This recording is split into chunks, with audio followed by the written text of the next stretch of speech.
Gallifrey in the constellation of Kasterborous. I hope the ears are a bit less conspicuous this time. You might be a doctor, but I am.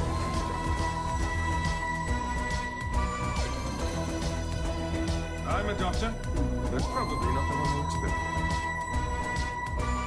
Absolutely fantastic. All of time and space, everything that ever happened or ever will.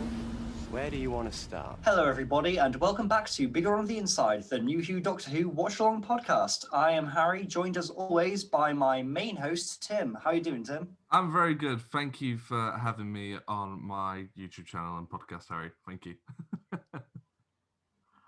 Yeah, it's always a pleasure, always a pleasure. And so today I am deciding to take the reins of this segment, sort of out of left field, just to briefly talk about what we're talking about, Tim. We're talking about the Doctor Who TV movie, which is celebrating its 25th anniversary of being a thing that we can consume. And who's it by, the TV movie? Oh, don't do this. We are talking about the Doctor Who TV movie starring Paul McGann, written by Matthew Jacobs, who we were both lucky enough to sit down and interview about a month ago now. And that interview is out on the channel and the podcast feed. Wherever you're listening to this, you can also listen to that interview with him as well. So hopefully, whilst we talk about the movie, we'll be able to answer a few of our own questions when it comes to the production of the Doctor Who TV movie. That is very exciting, isn't it? The fact that we made a thing of for every episode of Doctor Who that we talked about, we'd always say who it was by, because that was the thing that the episodes were always introduced with.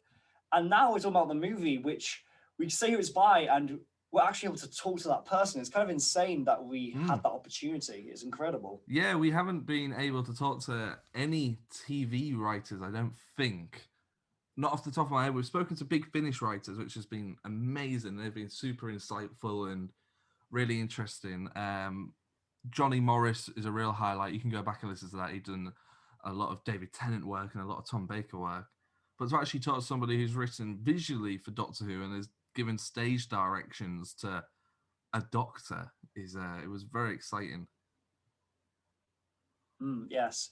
And so we felt that before the interview, it would be good to have this supplementary thing where we talk about the film itself, just to establish our thoughts on the TV movie. So, Tim, what did you think of the TV movie? It's very strange being on the receiving end of this. If this is someone's first time listening to this, it's normally the other way around, where I ask Harry all the questions and I sit back and I do nothing. But we changed it around for this. This was the first time I had watched the TV movie all the way through. Subconsciously, it's the first time I can remember sitting down going, I'm going to watch the TV movie today. And there were several things in it that took me by surprise, and I imagine they're the same ones as you as well. But all in all, I really enjoyed it. I know it got a bad rap. It doesn't feel like a TV movie, I think was the main thing that stood out to me. It just feels like a 90s movie, a low-budget 90s movie. It doesn't have a TV vibe. It doesn't feel like it's restricted by the medium of TV. It does feel sort of just like really low-budget sci-fi. And there isn't actually that much sci-fi in it either. A lot of it is, it takes place in America with a lot of human cast. There is aliens in it, but there's no... Sidney Newman, to quote Sidney Newman, there's no bug-eyed monsters or anything like that walking around the set. It's people in cloaks and stuff like that. We get glimpses of the Daleks at the start, but, it doesn't rely too much on fluffy, gooey creatures. It's more of a character-driven piece, I would say. Yeah, absolutely. And I think that's the thing about being American that surprised me the most. Like you said, it just felt like any of the era 90s movie. And I was surprised, first of all, by how Americanized it was. But also the thing that surprised me was how, considering Doctor Who is a very British property, I didn't really mind how American it felt. Yeah. The way that it was treated in the source material, it still all felt very natural and it all worked for me. Yeah, I definitely agree with that. And I think a lot of that is kind of helped by the fact that it is a new Doctor. So when you get a new Doctor, you expect rebrands and, you know, relocating and stuff like that. Like with Jodie moving to Sheffield, I know that's not that much of a change from Cardiff to Sheffield, but you sort of accept it because it's the show's trying to reestablish itself, I guess. So the move to America didn't really affect it that much. I think it also adds to the story in a way. You know, the Doctor is from a narrative point, the Doctor's from Gallifrey and he finds himself in America. But as an audience, he's British and he finds himself in America. So I guess those two elements kind of play quite well together. If you're either familiar with the story or not, you kind of can see it from either a British guy in America, if you're a fan, or if you're new to the show, you're seeing it as this random alien landed in America. Absolutely. Like you mentioned, this is the first Doctor Who story to introduce a new Doctor, Paul McGann. But before we get to him, I feel like we'd be remiss to not talk about the fact that this is also the last canon story of the seventh Doctor, Sylvester McCoy, who I think it surprises both that he had a lot more screen time than we remembered. He was in about a third of the film. Yeah, I was regenerating. Yeah, that was one of the things I mentioned when I said one of the things that took me by surprise was if you go on YouTube, there is very little to any clips of this movie online. There's the scene of him regenerating, talking about Gallifrey, and the bit where he gets shot. And that's really about it. I thought the movie started with that voiceover bit where he uses the Sonic the wrong way round and steps out of the TARDIS, gets shot. And then I thought maybe Sylvester was in it for 10 minutes max, but he's in this for a good half hour, maybe more. And I think since then, Sylvester has said that he kind of wishes he didn't do that and that they'd done like a flashback in if it had gone to series.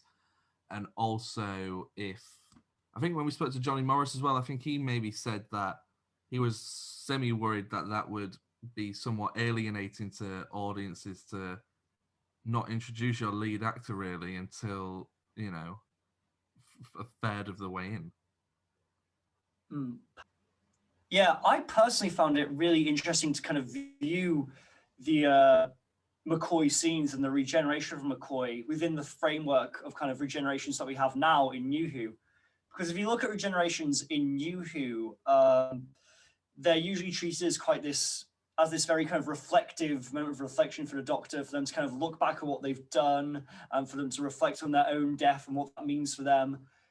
Here in the TV movie, it's very different in the sense that even as he's dying, McCoy doesn't really have time to kind of reflect on his own death. The Seventh Doctor is very much kind of urgent and trying to warn these people about the Master and this danger that's very prevalent.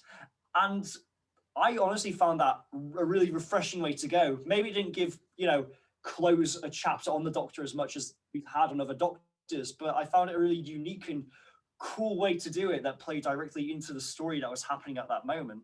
Yeah, that's interesting. I hadn't thought of that. Yeah, like there's no final speech or anything like that, or the moment has been prepared for. It was help.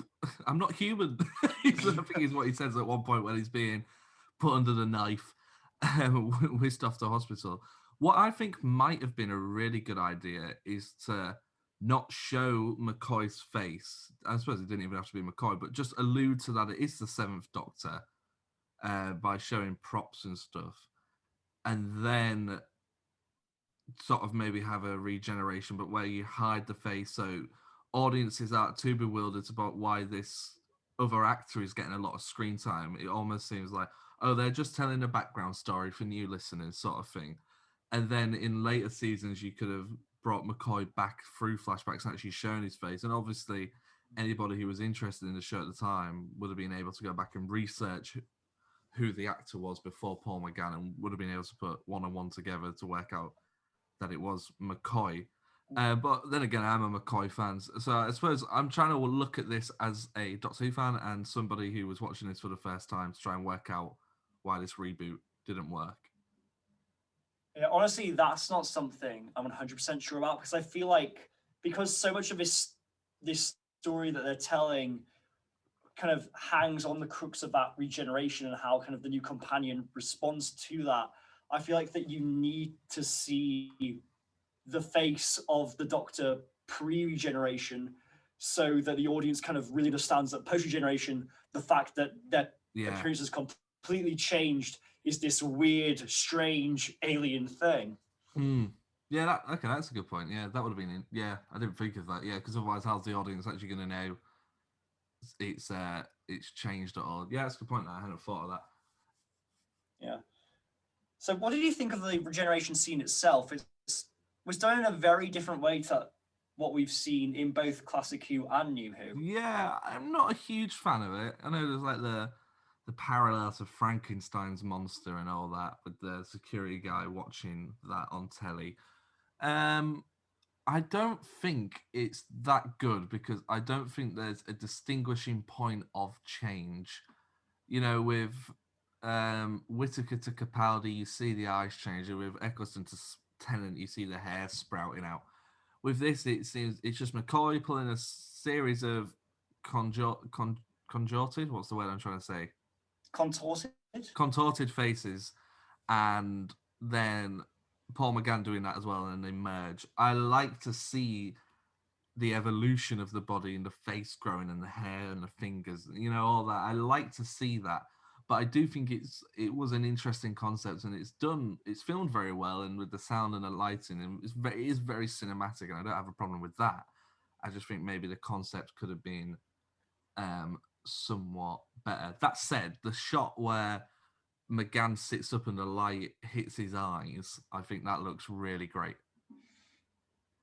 The way it's shot is actually really cool. It does, like you said, feels really cinematic. It's really filmic, and it's got that energy in those angles and the lighting. Like, I remember the lighting in that scene is really striking. Yeah. A lot of that is. I think that probably lends itself quite well to as well, not feeling like a TV movie. Absolutely. So that brings us, of course, on to McGann himself and his performance as the Doctor. Yeah. We've only really, other than this and Night of the Doctor, we've not had any on-screen Doctor performance from McGann, have we? That's it. Yeah, that is it. I know, obviously, people will be screaming Big Finish at us in the comments.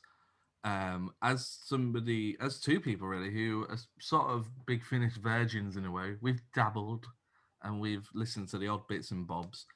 And I've listened to McGann's very first audio adventure that I did a review with Harrison of. People can go and find that on our Big Finish Battles playlist.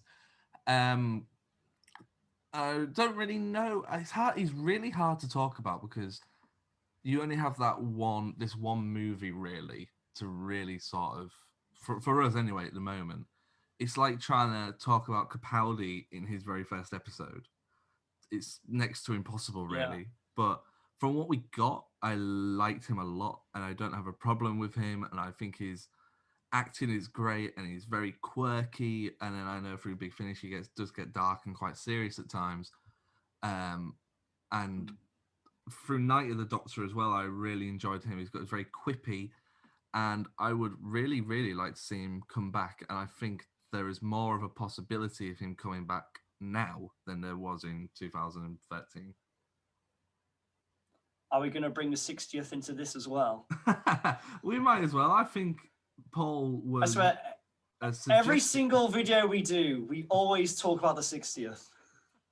I think Moffat mentioned that he wanted, when Eccleston said no, he said okay, we'll have McGann. And then the BBC said no. And I think since then, the BBC, I hope anyway, have come to realise that was a mistake and that people would have actually not that we didn't enjoy The War Doctor, because that does add to the show's canon and it sort of, it carries on the story, which is what that whole episode is about. But I also feel like people would have really, really liked to have seen more of McGann than we did in the Night of the Doctor. And that Night of the Doctor thing was a huge delight. And I know when we spoke to Johnny Morris as well, you can go and listen to that interview, he mentioned that he was very excited with the Night of the Doctor as well when, people suddenly started going back and watching a TV movie like we have and, getting into contact with him. I should also mention, sorry, Harry, Johnny is working on a film as well called Doctor Who Am I? You might have come and joined us from finding that link on his website, so thank you very much if you have. If you haven't, just give it a Googs. And yes, from what I remember, Johnny telling us about, it's like a documentary about himself, joining the Doctor Who fan base again after feeling somewhat excluded from it after the poor reception of the movie, which I think from us watching it, I can see why people were upset because it didn't get picked up, and to that, a lot of people at the time, that was Doctor Who over with. But now you can look at that and enjoy it, knowing that Doctor Who did return. Yeah, absolutely. And I'll move on to that in a sec, but I just kind of want to say that just from the TV movie, I'm surprised at how quickly I immediately warmed to the Eighth Doctor and McGann's performance. Like, it's really comparable for me to like Eccleston, Tennant, Smith, all of their first episodes. And just McGann had such kind of a warmth and an enthusiasm about him that it was hard not to get excited with him watching him on screen. And also, I know this is very artificial, but man, he's good looking, isn't he, Paul McGann? People always go on. People always go on about like David Tennant and Matt Smith and like how good looking they are, but like I don't know, McGann is a pretty handsome bloke, isn't he? I think the story was that I think his name is Gregory Sachs, I want to say, is the director of this. And I think he saw him in a production with all his brothers in which he had long flowing hair. And he went, oh yeah, Paul McGann was, I wanted to look like that. And then Paul McGann had done a war film and turned up with an Eccleston cut. And everybody suddenly panicked and he had to wear that wig. But since then, when he did Night of the Doctor, he had his natural hair, I believe. Yeah, I believe he did.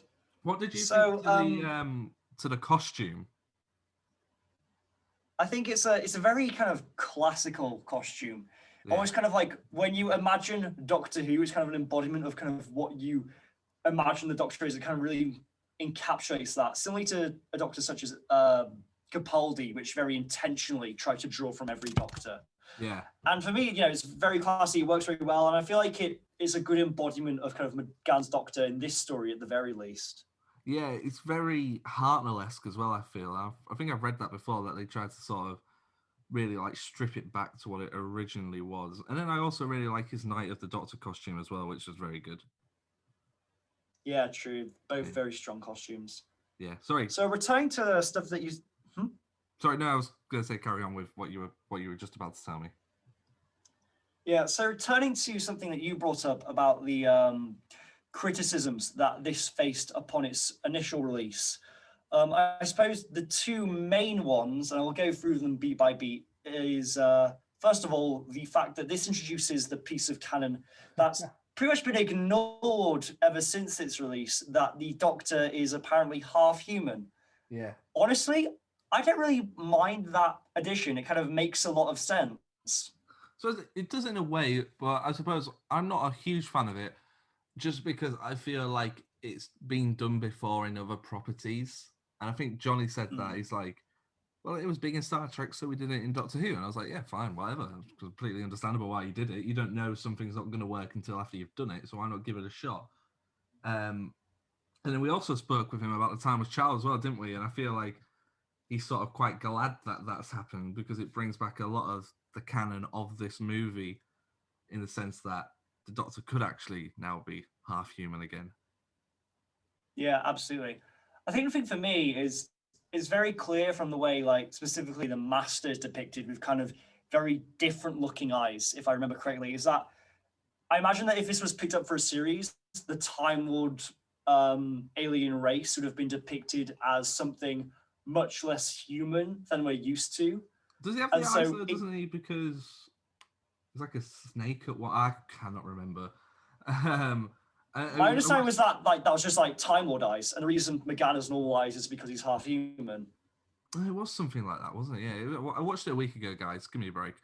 But yeah. But to be completely honest, that doesn't bother me massively, because they did somewhat ignore it. It has somewhat come back into canon now, but it's hard to talk about in the moment because we had the Timeless Child, and then that was sort of just left. We haven't really had anything said about that since. Maybe in series 13 we'll get a few more bits said about it. We'll have to wait and see. I mean, Doctor Who is a series that's been going for so long, and so many writers have contributed to it, and so many elements have been brought up in the past, and kind of new plot points and bits of lore. Not everything is going to survive in the long run. Yeah. Obviously, the half-human thing was dropped. I wouldn't be surprised if at some point in the future the Timeless Child is dropped, but really for me that depends entirely on how Series 13 chooses to use that story beat.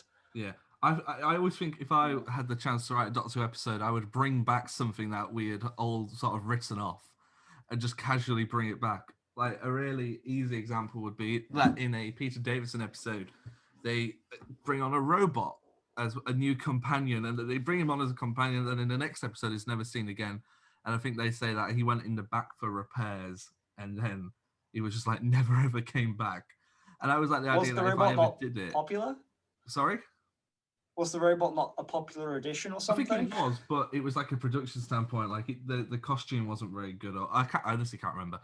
But I just think if I had the chance, my whole episode I'd bring him back. I feel like the Doctor finally fixed him, and then the little robot dude came back. After thousands of years, he finally fixed that robot. Yeah. I'm gonna try whilst you talk about whatever next. I'm just gonna have a quick look to see what that robot was called. Well, the next thing I was going to bring up was the other thing, which was at the time a point of contention, but for modern standards has become pretty normal affair in New Who, which is the fact that the Doctor-companion relationship is much more of a, well,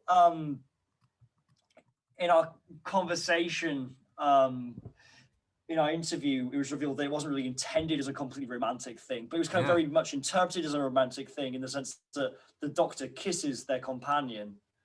Yeah.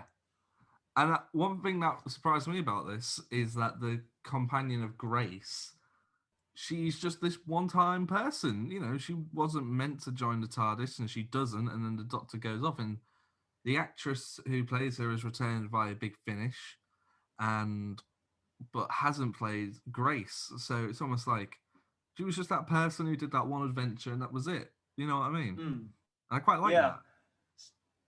Yeah, I liked it. And how did you feel about that? I mean, obviously, with the lens of New Who and David Tennant snogging so many blondes, it's something that's become quite normalized now. And I can't but wonder if kind of we would have had that and those kind of relationships if had it not been for the TV movie. I saw an interview with Stephen Moffat where he said that the Doctor has always flirted with his companions. You know, John Pertwee clearly loved Sarah Jane because clearly loved Joe Grant, because when Joe Grant gets married, he just walks off and leaves. He doesn't say goodbye. You know, he's like devastated that Joe's got married, and then there's clearly some tension, some flirtation between Sarah and the fourth Doctor, you know, and you're telling me the fifth Doctor wasn't hanging around with Nicola Bryan and just didn't fancy her at all. It's completely bollocks. I'm not believing it at all. So yeah, I think it's always been there. Maybe not so much with Colin and Matt's Doctor. They're both quite sexless Doctors, even though Matt, you know. What about River Song, bro? River Song. Yeah, I was about to say apart from River, but and Clara. Oh God, yeah. But do you know what I mean? I feel like it's always been there, but maybe I was having this conversation with somebody else yesterday. Is that it was maybe just not as forefront as it has since become. Yeah, maybe for 60 through to 80s BBC sci-fi, that was something they're like, oh no, we must protect our children from romance. But now it's a TV movie. It's like screw it, you know. Yeah, sorry, just to go back, that robot was called Chameleon. Chameleon, okay. Yeah, and he looks terrible, but I would totally bring him back. Just bring him back looking exactly the same costume. Yeah, I'll show you a picture after this, but yeah. Sorry, Harry, carry on. Brilliant, yeah. The next thing I can think to speak about is, actually there's one thing that I just want to highlight, which is one thing I noticed that the Eighth Doctor does throughout this story is that he has conversations with random people where he kind of makes allusions to things in their future and says, oh, do this, do that.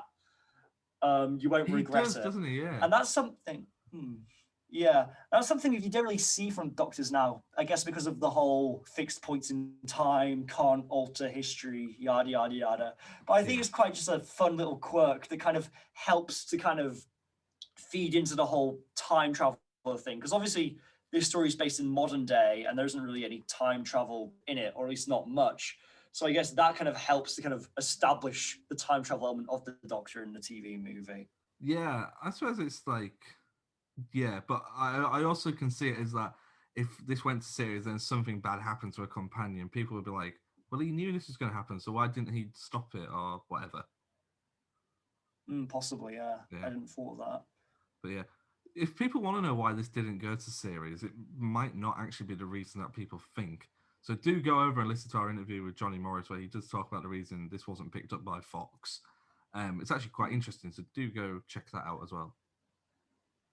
In case you haven't realized, the whole point of this video is to advertise our interviews, because people don't listen to our interviews, not enough people, and they're really good. Some of the best stuff this channel produces, personally. Yeah, they're really good fun, definitely, because I think the issue is that we don't interview David Tennant and Donna and Catherine Tate and all these people. We're like, okay, we'll interview that one person who appeared in that one episode, and we talk to them for half an hour, and we just get some absolutely lovely stories about them as well. 100%, 100%. The last thing that I can think of that really stands out to me in this TV movie is we've talked about, of course, the costume, the new actor. One of the other things we often get, at least now with a new Doctor, is a new TARDIS interior. And I have to say, this TARDIS is so cool looking on the inside. It is, isn't it? And it's such a shame that we didn't really get ever to explore it. I would really, and I was thinking if McGann came back, what would they do? Would they recreate it, or would they just give him a bog standard basic TARDIS interior? I'd love to see a recreation, because honestly, this might be the most detailed and largest TARDIS interior we've had. You know, it's not just one room, it's several sets, and each of them, it looks just so like gothic and dramatic and cool. I really dig them. I really dig them. Yeah, there was times where I forgot we were in the TARDIS. It looks like we're just in like a big chapel. Yeah, but it kind of works for what they were doing with McGann's Doctor and the way he looks. It just looked, it's so cool. It's so cool. Reminds me of those kind of like American paranormal / fantasy / sci-fi shows that kind of always go for that epic cinematic look, and it just, I really dig it. Yeah, I really dig it. It's great. Yeah. So that's everything that I can think of as kind of the standout points about the TV movie. Is there anything you want to highlight, Tim? Something I can think of, apart from it has a really great new theme tune. I think it's really good, like orchestral celebrationary Doctor Who theme, which using the middle eighth. Yeah, it does. Yeah, and I really enjoyed that. Apologies if you just heard that. My microphone just shook. But apart from that, yeah, that's it. And if I really enjoyed this, and if you haven't watched it, do go and watch it. It's like an hour and a half. If you get the DVD, it's got loads of fun interviews on there as well with Paul McGann on set and stuff like that. That said, I looked online for like some behind the scenes footage, and there is very little behind the scenes footage on this movie at all. But there must be some somewhere. So if anybody's got some, get in touch.